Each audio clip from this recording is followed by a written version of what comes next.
Assalamualaikum everyone, hope you all are doing well and welcome back to the channel once again। आज हम बात करेंगे Romanian government scholarship के बारे में और इसके क्या बेनिफिट हैं, क्या रिक्वायरमेंट हैं, किन प्रोग्राम के लिए आप अप्लाई कर सकते हैं। ये सारी डिटेल आज हम डिस्कस करेंगे इस वीडियो में। तो चलते हैं वीडियो की तरफ।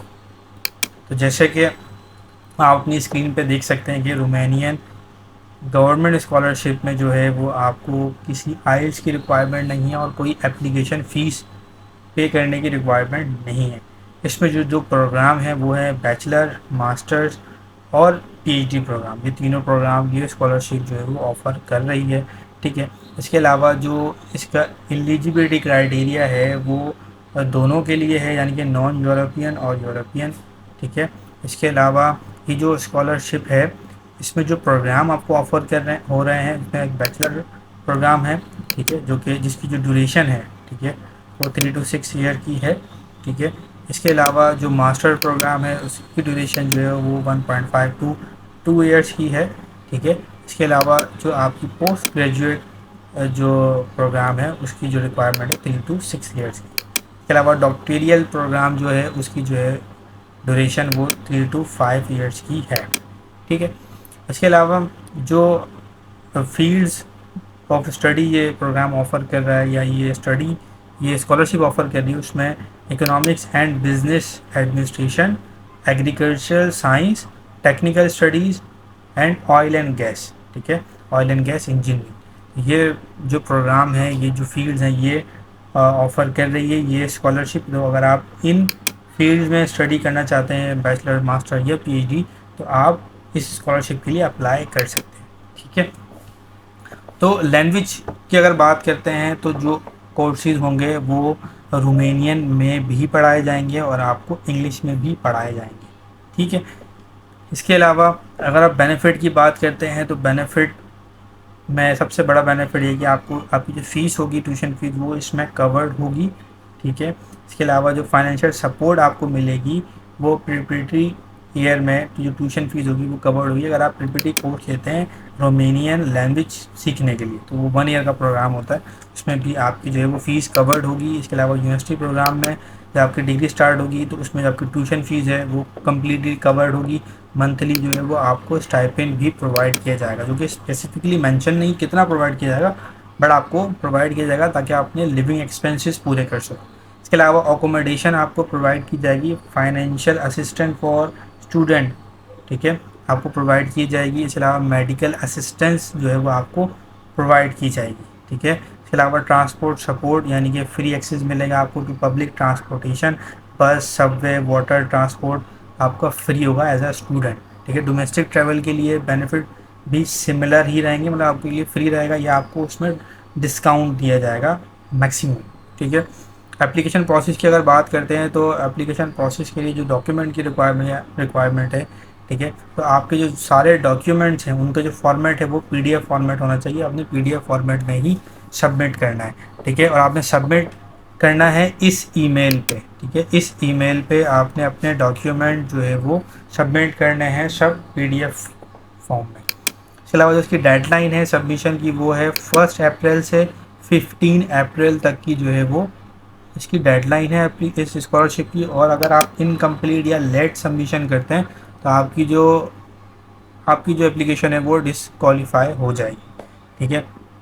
इसके अलावा जो इम्पॉर्टेंट चीज़ें हैं, जो इम्पॉर्टेंट डॉक्यूमेंट्स हैं जो आपने सबमिट करने हैं, सबसे पहले उसमें जो है वो रिकमेंडेशन लेटर्स हैं। ठीक है।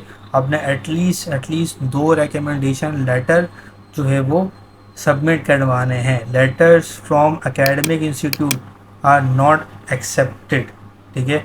आपने जो है वो प्रोफेसर्स के रिकमेंडेशन लेटर सबमिट करना है। ठीक है। एटलीस्ट 2 प्रोफेसर्स के, with stamp, with signature, with contact details. ठीक है। इसके अलावा एप्लीकेशन फॉर्म है जो कि ये 2 फॉर्म होंगे। ठीक है। ये 2 फॉर्म अभी हम आगे जाकर डिस्कस करेंगे ये फॉर्म क्या है और किस तरह से हमने इसको फिल आउट करना है। ये मस्ट सबमिट होंगे आप जब ईमेल करेंगे। अकेडमिक डॉक्यूमेंट की बात करें तो अकेडमिक डॉक्यूमेंट में आपके पास जिस प्रोग्राम के लिए अप्लाई करें, फॉर एग्जांपल अगर आप मास्टर्स के लिए अप्लाई कर रहे हैं तो आपने बैचलर की डिग्री और ट्रांसक्रिप्ट जो है वो अटैच करनी है पीडीएफ फॉर्म में। ठीक है। आप 3 ज़बानों में जो है वो ट्रांसलेट करके उसको सबमिट कर सकते हैं, रोमेनियन, फ्रेंच और इंग्लिश। पर मोस्टली जो इंग्लिश में ही होती है तो आप वो उसको सबमिट कर सकते हैं, आपको ट्रांसलेशन की ज़रूरत नहीं पड़ेगी। ठीक है। इसके अलावा डिक्लेरेशन ऑफ नॉन बेनिफिट, यानी कि जो आपका अपेंडिक्स 3 होगा, ठीक है, उसमें confirming the applicant has not previously receive, आपने मेंशन करना है कि आपको इससे पहले रोमेनियन स्कॉलरशिप नहीं मिली है। ठीक है, ये आपने मेंशन करना होगा।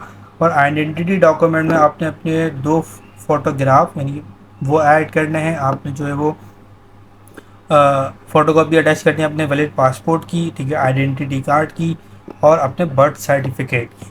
मेडिकल सर्टिफिकेट आपने अटैच करने हैं जो कि लास्ट 90 डेज़ बिफोर होना चाहिए। ठीक है, और उसमें जो है वो आपने अपना HIV, TB और ये सारे जो टेस्ट हैं वो आपने अटैच करना है, या आप किसी मेडिकल इंस्टीट्यूट से, हॉस्पिटल से अटेस्टेशन करवा सकते हैं उसकी। इसके अलावा आपने जो है वो अपडेटेड रेज्यूमे अपलोड करनी है और अपने 2 फोटोग्राफ जो है वो आपने अपलोड करने हैं। इसके अलावा जो रिकमेंडेड यूनिवर्सिटीज़ हैं जो कि ये इस स्कॉलरशिप में इंक्लूड हैं, उनकी लिस्ट ये आपके सामने मेंशन है। तो आप इन यूनिवर्सिटीज़ में से अपनी मर्ज़ी की यूनिवर्सिटी सेलेक्ट कर सकते हैं जो कि वो प्रोग्राम ऑफ़र करी जिसमें आप अप्लाई करना चाह रहे हैं। ठीक है। इसके अलावा सिलेक्शन एंड रजिस्ट्रेशन प्रोसेस जो है वो आपका इनिशियल जो प्रोसेस है उसमें आपने जो है वो डॉक्यूमेंट सबमिट करने हैं, ईमेल करनी है। ठीक है, 1 अप्रैल से 15 मई तक। ठीक है, उसके अलावा फिर आपकी जो है वो जो डॉक्यूमेंट है उनकी इवेल्यूएशन होगी। ठीक है, आपको आपकी डॉक्यूमेंट के हिसाब से फिर आपको जो है वो लिस्टिंग दी जाएगी। ठीक है, इसके अलावा फिर आपका जो है वो रिज़ल्ट अनाउंस होगा और जो कि पब्लिश किया जाएगा इस वेबसाइट के थ्रू जाके आप वहाँ पे, और आपको ईमेल के थ्रू भी इन्फॉर्म कर दिया जाएगा। ठीक है, इसके अलावा अगर हम बात करते हैं अकोमोडेशन की, मेडिकल असिस्टेंस की, तो ये सारी चीज़ें आपको प्रोवाइड की जाएंगी। ठीक है, इसके अलावा आपको जो है वो फाइनल रिमाइंडर है उसमें यही है कि आपने जो है वो डेडलाइन से पहले पहले अपने सारे डॉक्यूमेंट जो है वो सबमिट करवाने हैं। तो अगर हम बात करते हैं अब इन डॉक्यूमेंट्स, ठीक है, तो हम यहाँ जाके इन डॉक्यूमेंट को एक दफ़ा चेक भी कर लेते हैं कि इस कैसे इसको हमने फिल आउट करना है और कैसे जो है वो हमने सबमिशन करनी है। तो अगर आप इनकी ऑफिशियल वेबसाइट पे आएंगे तो आपको यहाँ पे जो है वो अपेंडिक्स 1, ठीक है, ये है उसका फॉर्म, इसको आपने डाउनलोड कर लेना है। ठीक है, इसके अलावा अपेंडिक्स 2 आपने इसको भी डाउनलोड कर लेना है और अपेंडिक्स 3 आपने इसको भी डाउनलोड कर लेना है। ठीक है, ये फॉर्म आपके पास जो है इस तरह से ओपन हो जाएंगे। ठीक है, आपने इसको रीड आउट करके इसको फिल आउट करना है। नॉर्मली आप डिजिटली भी कर सकते हो, मैनुअली भी कर सकते हो। आपने इसको फिल आउट करके PDF फॉर्म में ही सबमिट करना है।